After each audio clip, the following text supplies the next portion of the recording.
Uno de los principales debates de la actualidad económica es el proceso de transformación de los mercados globales en el que estamos asistiendo.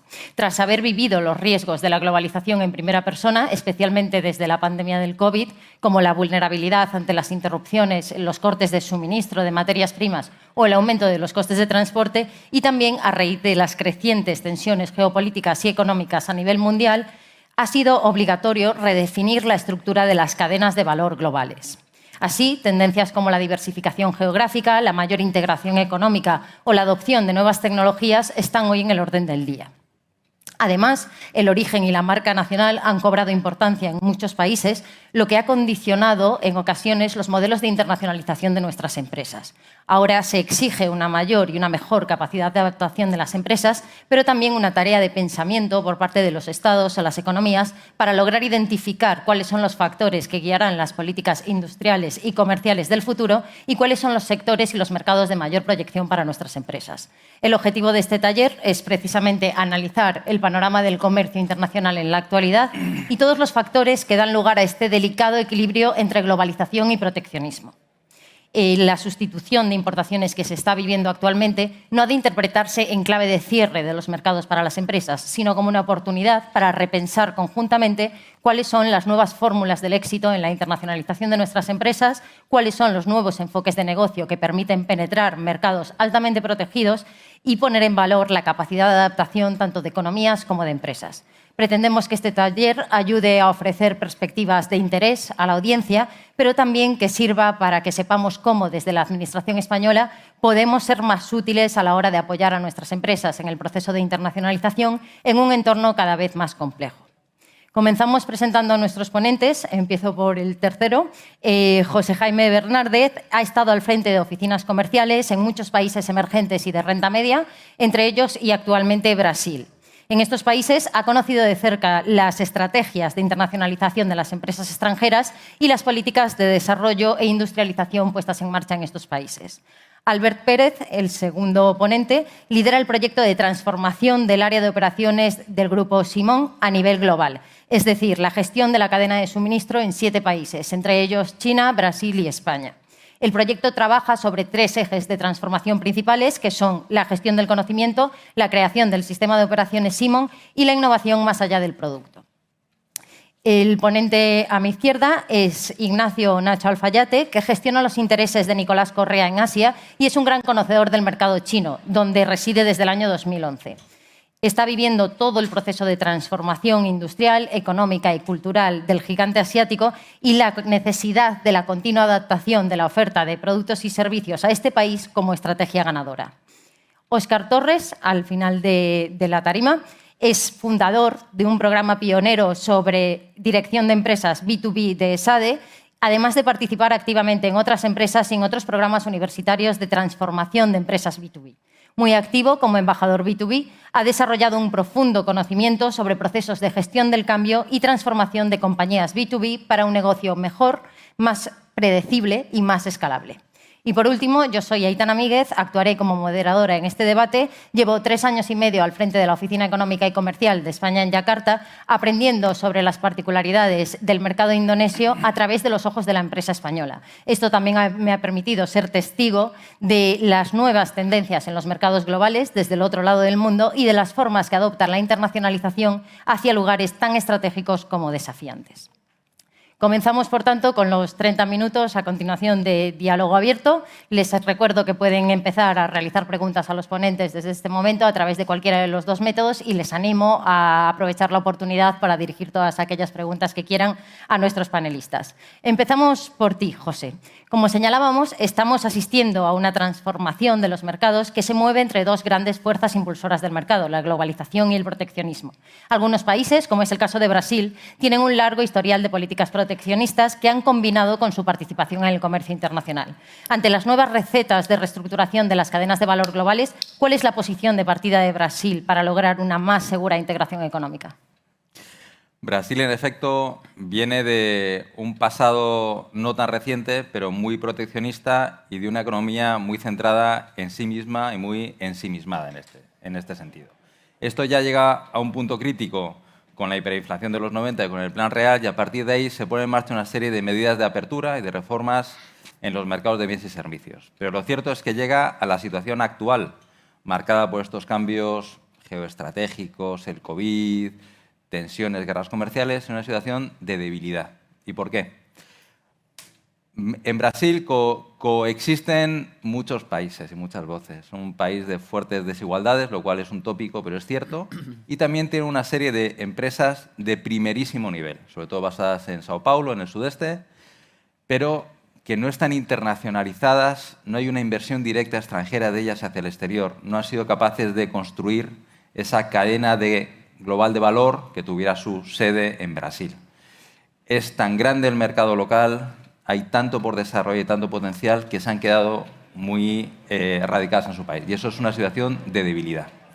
Por lo que respecta a su participación en cadenas de valor más internacionales, está en una situación también débil. ¿Y por qué?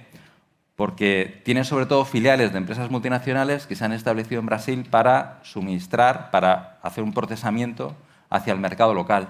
Por lo tanto, no tiene la decisión de control, la innovación en esa cadena no parte de Brasil y al mismo tiempo sigue necesitando componentes, piezas, repuestos, bienes y servicios que vienen de fuera, ¿no?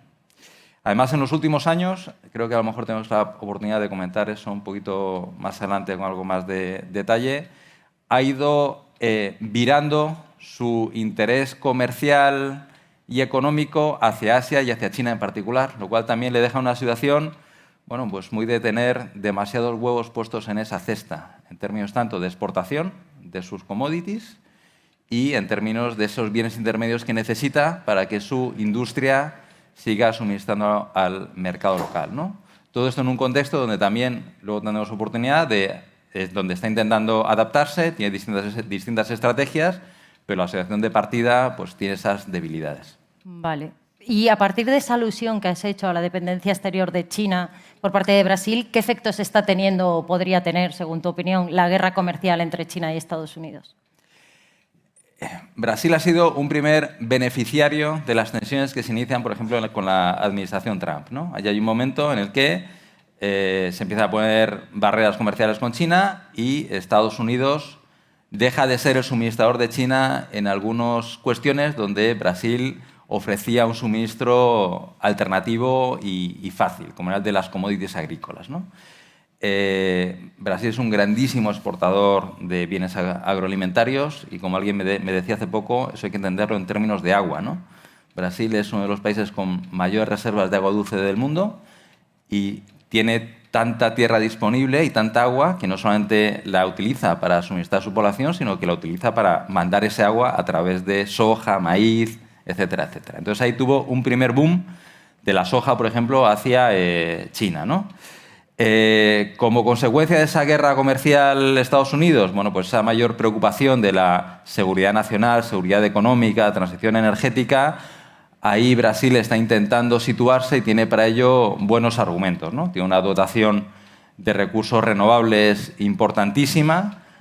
Es de los países... Brasil es un gran desconocido también para nosotros en España, ¿no? Una de las grandes preocupaciones de un directivo que está implantado en Brasil es explicar a su matriz lo que está pasando y que se entienda bien, ¿no? Más del 90% de la electricidad que se produce en la red brasileña viene de fuentes renovables, ¿no? Entonces ahí tiene un argumento muy bueno para aquel que desee implantarse para producir de forma renovable y exportar con ello a otros países, ¿no?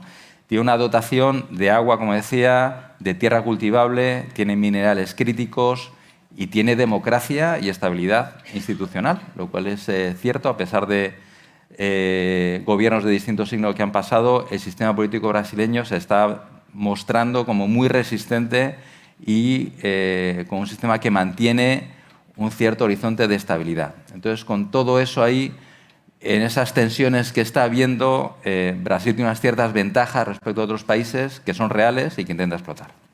Y desde el punto de vista de las empresas españolas que operan en el mercado brasileño y con ánimo de anticiparnos a posibles ventajas, ¿qué medidas cabe esperar en el corto plazo por parte del Ejecutivo brasileño? Brasil, como decía, quiere situarse muy bien en ciertos sectores que enganchan mucho en este cambio de cadenas de valor y estas cuestiones de geoestrategia que van hacia el geonegocio, ¿no? que es uno de los lemas de este foro de negocio, ¿no? Quiere estar en el hidrógeno verde, en el acero verde con ese hidrógeno, quiere estar en la generación de renovables, en los combustibles sintéticos para aviación, quiere estar muy bien situado en una serie de sectores y para eso tiene un programa de instrumentos que van desde el desarrollo de infraestructuras, de transporte y de energía, que siguen siendo necesarias, sistema de incentivos para que la industria se digitalice, que tenga mayor densidad tecnológica, un sistema de mecanismos de precio al carbono para ir generando cada vez una economía de más bajo carbono, ¿no? Con todo esto, la empresa española, ¿dónde está y cómo se puede llegar a aprovechar de ello? La empresa española ya es líder en el mercado brasileño, ¿no? Somos el segundo inversor internacional, solamente detrás de Estados Unidos, y un Estados Unidos que cada vez está más lejos de la actividad puramente productiva, industrial, operativa, y que se está refugiando más en ese mundo financiero y de los grandes fondos de inversión, ¿no? Entonces está muy bien situada y tiene una imagen país estupenda, de calidad para la parte de la industria que ya está implantada, que aquí tenéis algunos representantes, que puede ir creciendo con ese plan de renovación industrial, y por la parte de desarrollo de infraestructuras, ahí desde luego España y sus empresas son una referencia, tanto en energía, donde ya está habiendo muchísima inversión en renovables. Básicamente se trata de aprovechar el potencial del nordeste en viento y en sol para traer toda esa energía hacia el centro económico en el sudeste, ¿no? Y ahí estamos ya muy, muy presentes.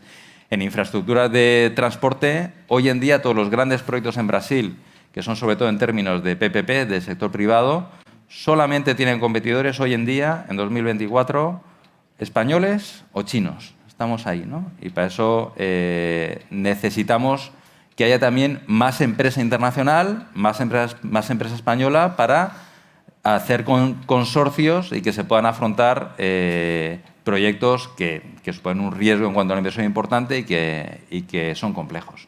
Perfecto. Gracias, José. A ti. Ignacio, en el caso de China, ¿cuál es la situación actual de acceso al mercado y cómo están afectando o cómo se traducen las tensiones entre China y Estados Unidos y China y la Unión Europea? Gracias, Aitana. Pues mira, en China, para poneros primero en contexto, nosotros somos una empresa que fabrica maquinaria industrial de alta tecnología y precisión.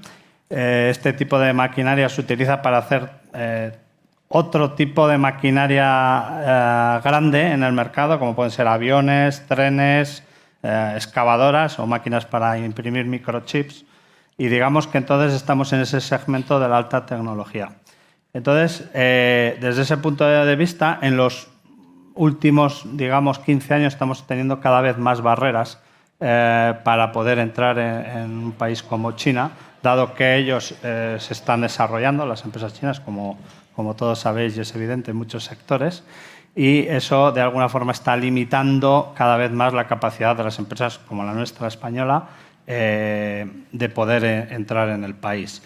En cuanto a las tensiones, es un tema probablemente de los más importantes de los que se trata ahora allí en China, entre digamos, las tensiones sino-USA, ¿no? Con Estados Unidos, en el que ha habido dos temas claves en este año por parte del presidente, de Mr. Xi Jinping, en el que él ha dicho públicamente, porque cuando dice algo públicamente se hace, porque es un país en donde el poder está claramente desplegado desde la presidencia del gobierno, y una cosa ha dicho, que es que China en la próxima década tiene que ser autosuficiente para evitar todas estas tensiones que hay, principalmente con Estados Unidos, ¿no?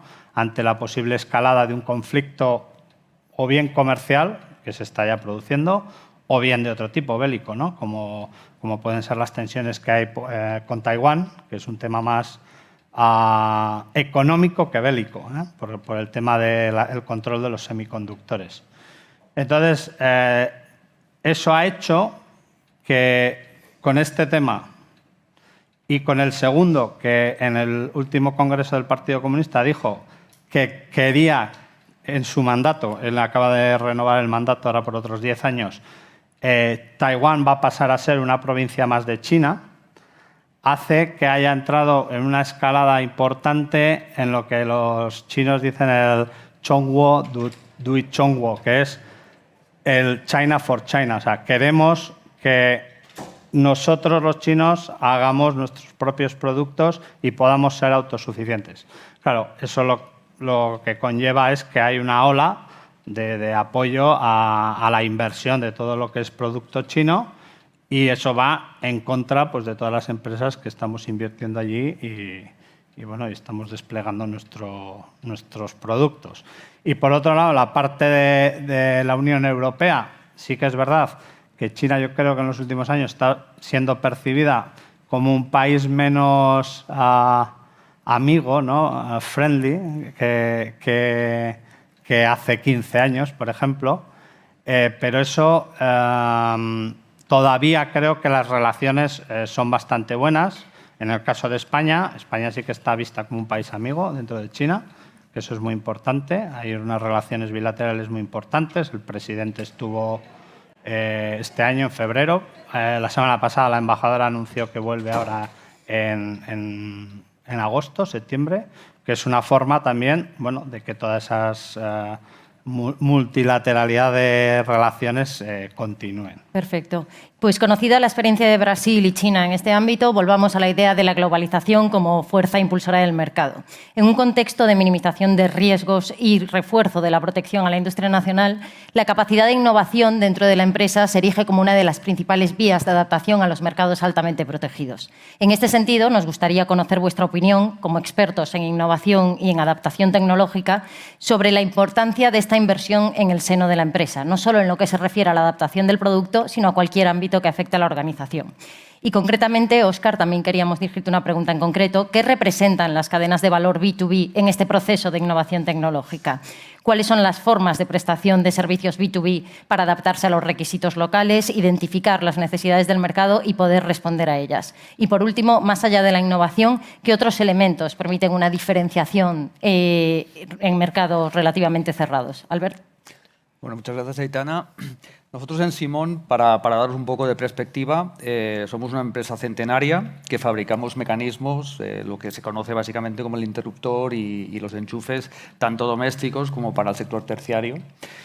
Fabricamos en 7 países y tenemos presencia comercial en más de 11. En concreto, yo creo que lo importante de lo que has mencionado es el tema de la diferenciación. Tanto a nivel de innovación de producto o procesos, pero también, sobre todo, a nivel de diseño. La fuerza del diseño que es percibida desde los países terceros de los españoles es muy fuerte.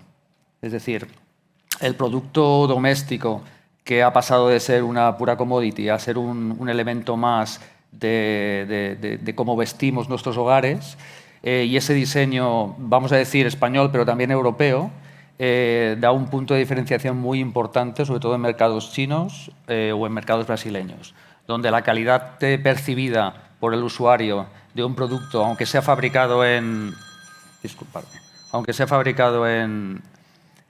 local, pero que sea de origen europeo, en este caso español, da una importancia relevante dentro de los competidores locales.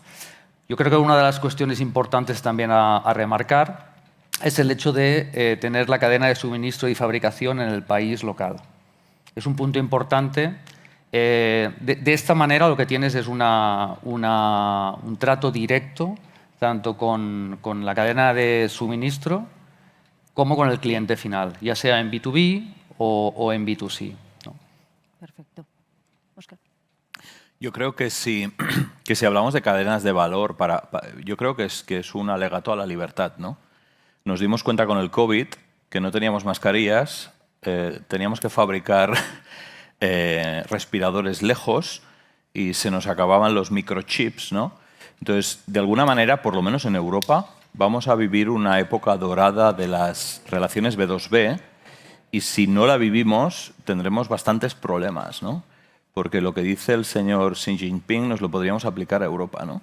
de alguna manera. Creo que el enfoque de aranceles es un enfoque muy, muy corto de miras. Al final, lo que tenemos que hacer es competir. Llevamos cientos y miles de años compitiendo en Europa, pero hemos de competir con algo más que el producto. Cuando se habla de innovación, yo creo que es fundamental competir con nuestra organización, sobre todo en B2B, ¿no? ¿Cómo competimos con nuestra organización? El producto se nos supone, el conocimiento del problema del cliente se nos supone, que la solución aporta valor se nos supone. Y el gran diferencial es replantearnos cómo nuestra organización está orientada a competir, a ofrecer valor al cliente al que sirves. Y luego hay un matiz que es muy etéreo, que es la cultura, que yo llamo la cultura B2B, ¿no? Es cómo leche se comporta cualquier persona de nuestra organización que está delante del cliente. ¿Nos representa o no nos representa? Entonces es curioso, ¿no? Hay un colega en ESADE, que es Xavi Farràs, que habla de innovación y siempre nos entendemos, ¿no? Porque al final la innovación de producto es solo una parte. Hemos de ser capaces de ser y parecer una empresa diferente. Porque yo creo que vamos a vivir, y estamos viviendo un momento dorado de la percepción de riesgo. Y eso no es una mala noticia, es una gran noticia, porque cuando hay riesgo hay sensibilidad sobre el cambiar, y cuando se tiene miedo por cambiar no compras lo más barato, compras lo más seguro. Y ahí creo que le tenemos que dar una pensada a la reintegración de las cadenas de valor en Europa como una manera de ser libres e independientes, porque si los de fuera se están preparando para eso, pues es lo que tenemos que hacer. Y no poner aranceles, porque si tú me pones un arancel a mí, yo te lo pondré a ti y perdemos todos, me parece. Perfecto. Y hablando ahora precisamente de reingeniería de las cadenas de valor globales y de las estrategias de diversificación de la producción, la implantación por parte de las empresas en mercados protegidos supone asumir varias características habituales. En primer lugar, exige en muchas ocasiones el mantener alianzas o partnerships con las empresas locales, realizar transferencias tecnológicas y inversión en el país. ¿Es esta la única receta o existe alguna otra fórmula para cumplir con las necesidades específicas del mercado local? ¿En qué medida la actuación de las empresas B2B tienen un papel significativo en la reconfiguración de las cadenas de valor globales? Una segunda característica de estos mercados emergentes es que muchos mercados o muchos sectores están dominados por un pequeño número de grandes empresas, constituyendo así mercados oligopólicos y con una gran presencia de empresas públicas, que además están doblemente protegidas en este caso. ¿Cómo se enfrentan estos desafíos desde el punto de vista de la empresa respecto a la competencia local? ¿Cómo afecta a las oportunidades de las empresas españolas, generalmente más pequeñas y, por supuesto, extranjeras, para competir con estas grandes empresas locales? Y, por último, una característica habitual es que la competencia en estos mercados se suele basar en el precio más que en la calidad. Sin embargo, en vuestros sectores específicamente, la diferenciación del producto se basa también en la calidad y en la capacidad de ofrecer soluciones avanzadas y fiables tanto a la industria como al consumidor. ¿Es esto un reclamo para las empresas extranjeras que ofrecen esta diferenciación o no hay margen para ellas? Menos José, cualquiera creo que podéis contestar. Bueno, yo quería hacer un matiz respecto a lo que decías. En nuestro caso nos hemos dado cuenta clarísimamente de que ha habido en los últimos 5 años un incremento de la polarización en cuanto a patrones de consumo. Y donde habían mercados claramente enfocados a la calidad y al producto diferenciado, se están acercando más al producto de bajo contenido tecnológico y de poco valor añadido. Esto es, yo creo que para las empresas europeas es un problema, para las empresas españolas de tecnología es un problema, porque nuestro core business es entregar diferenciación respecto a innovación, diseño y tecnología. Entonces, cuando preguntabas si resulta un problema, si esto es una barrera de entrada, absolutamente sí. Absolutamente sí. Nos estamos encontrando que competimos con fabricantes locales que tienen un nivel de precio posiblemente 4 o 5 veces inferior al nuestro, entregando una calidad percibida muy, muy básica. Entonces, a nivel de empresa y sobre todo a nivel de cultura empresarial, yo creo que aquí hay que hacer una apuesta valiente para continuar ofreciendo producto de calidad y de valor añadido. Porque creemos que a la larga el producto de ferretería, por decirlo de alguna manera, va a tener un recorrido muy corto. Yo creo que aquí un poco El conflicto es cómo consume el consumidor. Hemos educado de manera tan drástica al consumidor a comprar el producto más barato que aguas arriba de esa manera de consumir pues nos complica un poco la ecuación a los que hacemos B2B. Y de alguna manera estamos contaminados por eso. Yo siempre saco mi métrica, ¿no? El 70% de los participantes que pasan por Harvard, por INSEAD, por ESADE son B2B y el 90% de los casos que se discuten son B2C. Con lo cual, hasta los propios directivos de empresas B2B están súper educados en B2C, Product Price, Place Promotion, y no en la esencia del B2B, que es que tu interlocutor tiene una percepción de riesgo brutal a la hora de tomar una decisión. Entonces hay esa lucha entre los modelos de consumo que yo creo que no llevan a muchos sitios teniendo en cuenta que solo tenemos una Tierra, un planeta, y lo que deberíamos estar haciendo, ¿no? ¿Cómo consumimos ropa? ¿Cómo consumimos? ¿Qué tipo de alimentos consumimos? ¿Cuántos lineales de un supermercado son de comida basura actualmente versus hace 10 años? ¿No? Yo no creo en el chauvinismo, yo creo en... me da igual de dónde seas, me da igual el género, me da igual casi todo, pero sí que me interesa el valor que aportas, ¿no? Entonces, yo creo que también hay una asignatura pendiente que no se la podemos delegar a las compañías, que es replantear el modelo de consumo. Y creo que aportaría muchísimo valor a la integración de Europa y a crear una Europa más potente, porque si no nos podemos acabar convirtiendo en Walt Disney, ¿no? Ignacio, ¿cómo lo ves tú desde China, desde la experiencia china? Bueno, nosotros estoy muy de acuerdo con Albert, con los comentarios que hace de que hay una cierta polarización en China hacia la compra de producto más económico, con el gran desarrollo que se está produciendo de las empresas chinas con el apoyo del gobierno, que es un apoyo importante. Entonces, nosotros, en ese sentido, pues hemos tenido que desarrollar diferentes estrategias durante los últimos, digamos, 20 años. Nosotros ya tuvimos esa visión de que China iba a ser importante. Para que os hagáis una idea, en el mundo de la maquinaria, el 50% de la maquinaria mundial se consume en China, se usa. ¿Vale? Por eso cuando decís y dice la gente que es la fábrica del mundo, es verdad. Pues nosotros lo vemos en el día a día. Entonces, allá por entonces, como hace 17, 18 años, montamos una joint venture, una fábrica en China, para empezar a desarrollar producto bajo una marca diferente. Nosotros somos Correa, desde España y le llamamos Correa KM. Una KM es de la ciudad donde estamos, en Kunming, para poder competir en ese segmento bajo, con esas máquinas hechas en China, en lo que el concepto que explico yo en la empresa del good enough. Es decir, hay muchos clientes, como decía Albert, que efectivamente les gustaría tener una bombilla mejor o una máquina mejor, pero la máquina que les ofrecen los chinos, el coche que ofrecen aquí en España los chinos, es suficiente. Y las características de calidad son suficientes. Entonces, ahí nosotros tampoco podemos competir. Nosotros andamos en diferenciales del 30 al 40% más caros con el producto hecho en España.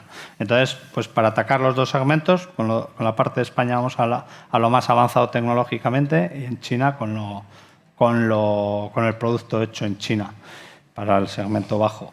Pero luego, con los años, nos hemos dado cuenta que eso no era suficiente. Y entonces hemos dado una segunda vuelta de tuerca y hemos desarrollado un concepto impuesto en la empresa que se llama la chinalización de nuestro producto.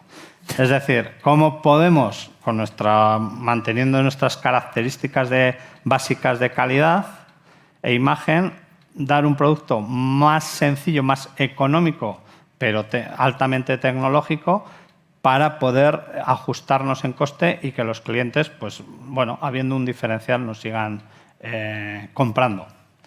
Pero ahora, en los últimos años, con estos nuevos mensajes del gobierno chino, pues hemos tenido que dar otra vuelta de tuerca, porque efectivamente hay una invasión de productos chinos por todos los sitios. Entonces, bueno, lo que estamos haciendo es transfiriendo muy alta tecnología que solo hacíamos en España a nuestra fábrica de China, para empezar a hacer productos combinados, lo que llaman el SKD, o sea, la producción híbrida, ¿no? Sí. Semi-knockdown, que habla muy típico en la automoción. O sea, hacemos subconjuntos en España, los mandamos a China y terminamos, ensamblamos con la alta tecnología de España y la parte más económica de China, y podemos ahí seguir sobreviviendo. Y eso es un poco en lo que estamos, y efectivamente pensamos que aún así, pues a largo plazo, nuestra producción más importante para China, por desgracia, estará hecha en China, porque España será difícilmente de competir. Y en cuanto a las barreras que antes decía Óscar, yo estoy totalmente de acuerdo. Creo que el poner aranceles es un craso error. Poner aranceles para mí es como ponerle puertas al campo. O sea, es una medida totalmente cortoplacista. Sí, ahora vamos a hablar precisamente del lado opuesto, que serían las formas de integración económica y comercial. Y es que una de las formas más habituales y las más utilizadas para escapar a estas barreras comerciales a nuestras empresas es la negociación y la firma de acuerdos de libre comercio, el desarrollo de procesos de integración comercial con otros países socios. En el caso concreto de la integración de Brasil con la Unión Europea, ¿cuáles son las razones para la falta de finalización del acuerdo Unión Europea-Mercosur? Y, José, según tu perspectiva, ¿cuál es el futuro que le espera a este acuerdo? Y, por otra parte, desde un punto de vista más general, ¿cuál es la importancia que tiene la firma de este tipo de acuerdos de libre comercio o de preferencia comercial con otros países socios en la actualidad? Gracias. Resumiendo mucho, llegamos a 2019 con un acuerdo en el texto de un acuerdo de libre comercio complementado con muchas otras cosas, que es como se hacen ahora este tipo de negociaciones, cuestiones medioambientales, laborales, protección de derechos sociales, etc. Hay un acuerdo en 2019 no ratificado hasta hoy en día, después de 20 años de negociación. ¿Y por qué no se ratifica en ese momento, en 2019, cuando ya se llega a un acuerdo sobre el texto, sobre el contenido? Bueno, pues porque en Brasil tenemos una administración de Bolsonaro, que genera una caída en picado de la imagen de Brasil internacional, con unas declaraciones extemporáneas y con un problema por la defensa medioambiental del Amazonas y de otras zonas. Todo esto se mezcla en distintos niveles con un miedo en determinados socios europeos, sobre todo Francia y algún otro, a la capacidad exportadora de bienes agroalimentarios. Ya hemos entrado en un bucle del que no hemos sido capaces de salir hasta este momento. El acuerdo de 2019 era un acuerdo muy ventajoso para la Unión Europea en muchísimos mercados. Y nos situaba en una situación fantástica. España y la Unión Europea necesitamos integrarnos con otras áreas comerciales. Y más en este mundo cada vez más complejo, donde hay fricciones por todos lados, estamos hablando de Iberoamérica y Hispanoamérica, es decir, de nuestras instituciones trasladadas al continente europeo, donde se les da el matiz de los pueblos hoy en día llamados originarios y de esa parte africana para construir una nueva sociedad, pero que somos nosotros allí. Y no estamos siendo capaces de finalizar esta integración comercial.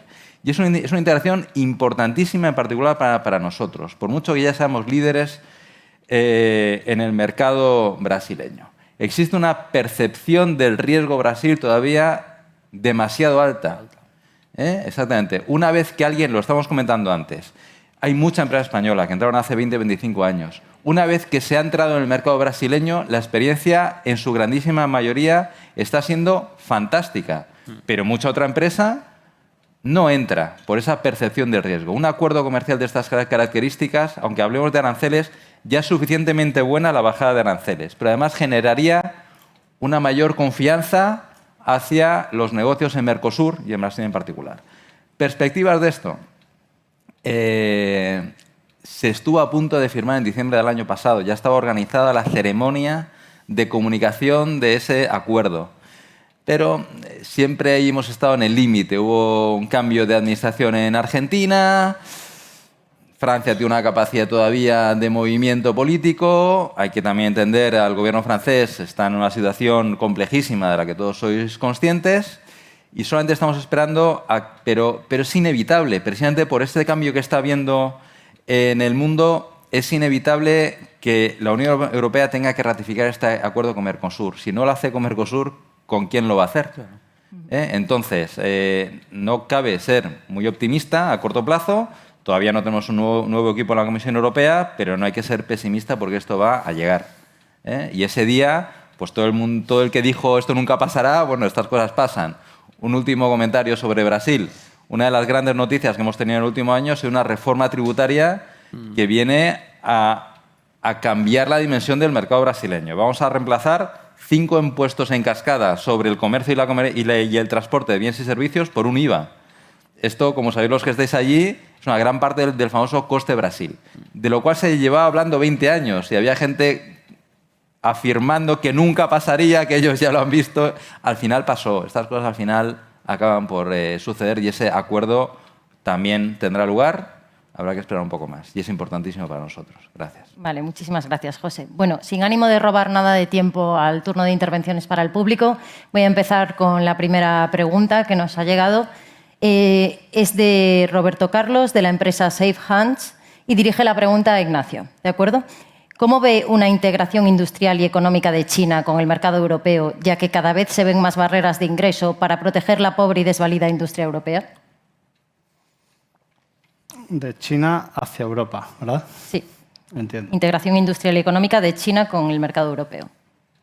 Bueno, yo creo que está ya siendo una realidad que China este año tiene un problema muy importante, que es hay una desaceleración económica clara por diferentes factores, entre ellos la burbuja inmobiliaria, la que tuvimos aquí en España, ahora está ocurriendo en China, y el consumo está cayendo. Y entonces todas las empresas chinas que se estaban preparando para seguir creciendo, porque lo importante ahí es el volumen, ahora se han visto con que los productos no los pueden colocar.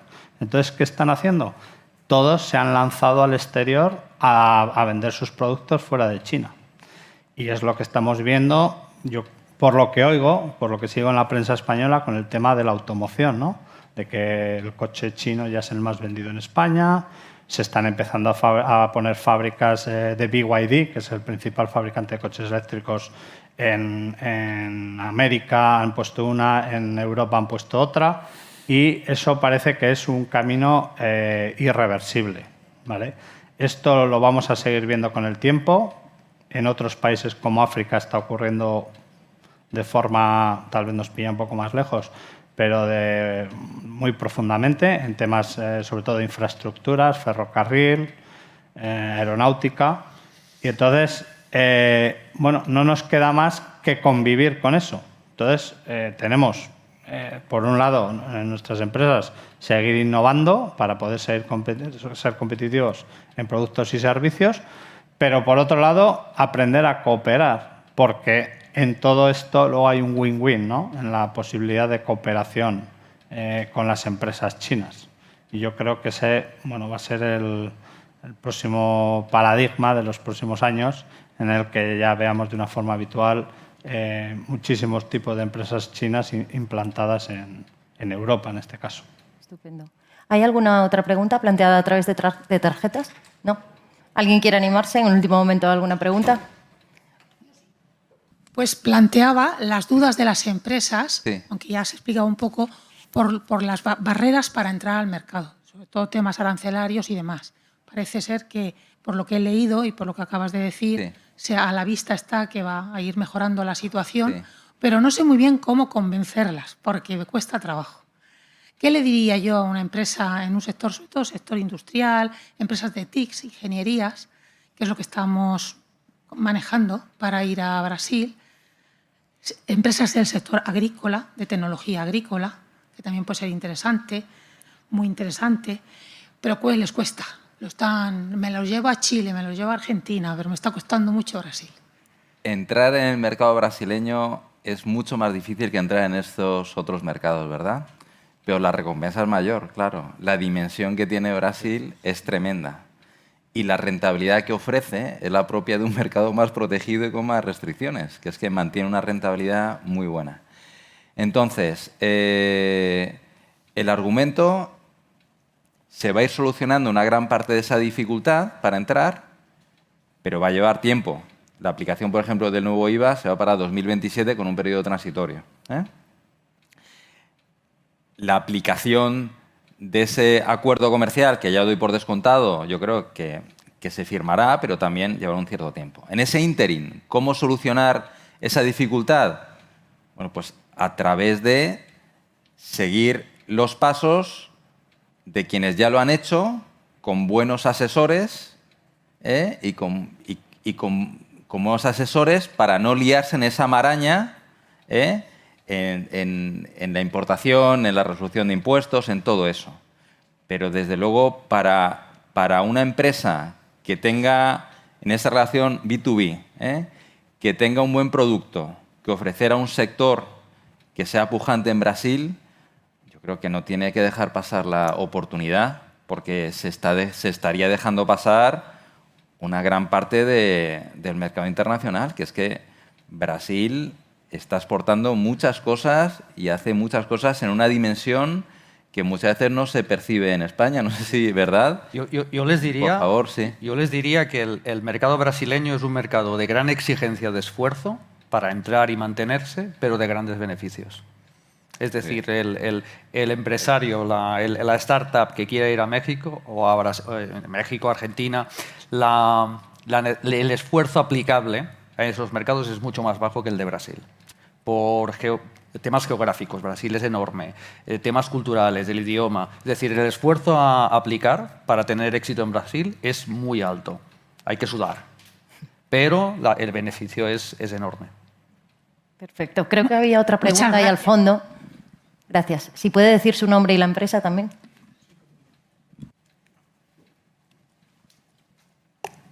Gracias. Hola, buenos días. Soy Eduardo Marchesi de EuroSMC.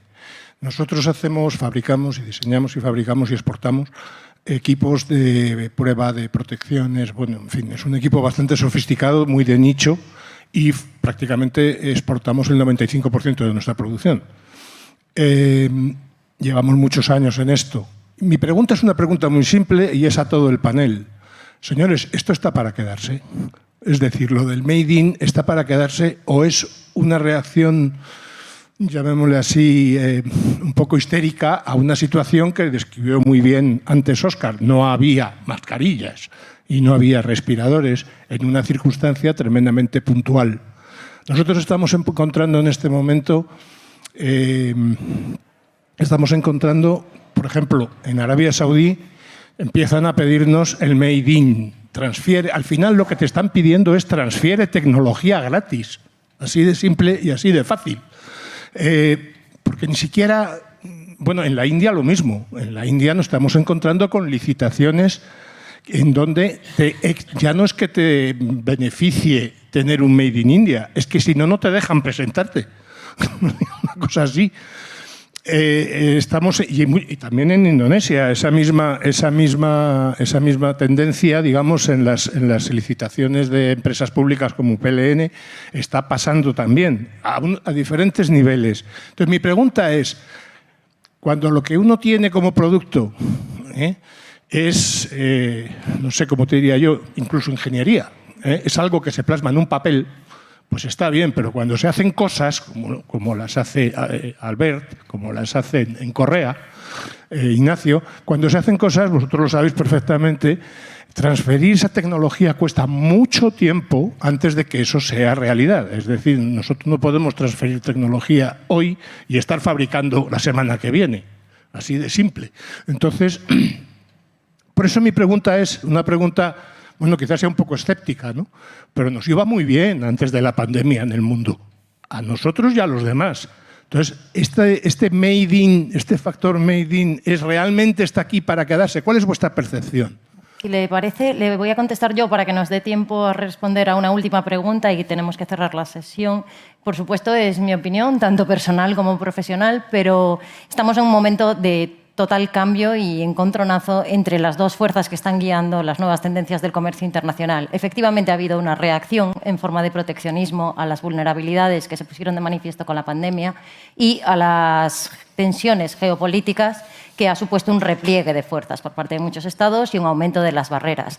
la percepción o lo esperable, teniendo en cuenta que la fuerza de la globalización se mueve por elementos tan básicos dentro del mundo de los negocios y del comercio como son la eficiencia económica, el avance tecnológico o la integración comercial, que nos beneficia a todos, teniendo en cuenta eso, queremos pensar, desde luego, que la globalización es una fuerza más potente. Es una fuerza más potente que va a permitir, por lo menos, rebajar el nivel de proteccionismo que hay actualmente. Ahora bien, también hay que tener en cuenta qué países aplican estas medidas proteccionistas. Son aquellos que se lo pueden permitir. Usted lo ha mencionado. Quiero decir, un mercado de 280 millones como Indonesia se puede permitir exigir una transferencia tecnológica para asegurar la implantación de una empresa extranjera. Habrá un punto en que también se le exijan cosas a estos países. Voy a hablar de la experiencia indonesia, como por ejemplo ahora que ha solicitado su adhesión a la OCDE. Evidentemente, la adhesión a la OCDE implica también cumplir con una hoja de ruta que asegure que están en una economía de mercado donde existe libre competencia y donde se trata no de manera discriminatoria a la industria local frente a la industria extranjera. O sea, que queremos pensar que la fuerza globalizadora será más favorable. ¿Otra pregunta ahí atrás? Vale, es que tenemos una aquí delante primero. Es anterior. Esta es anterior, sí. Gracias.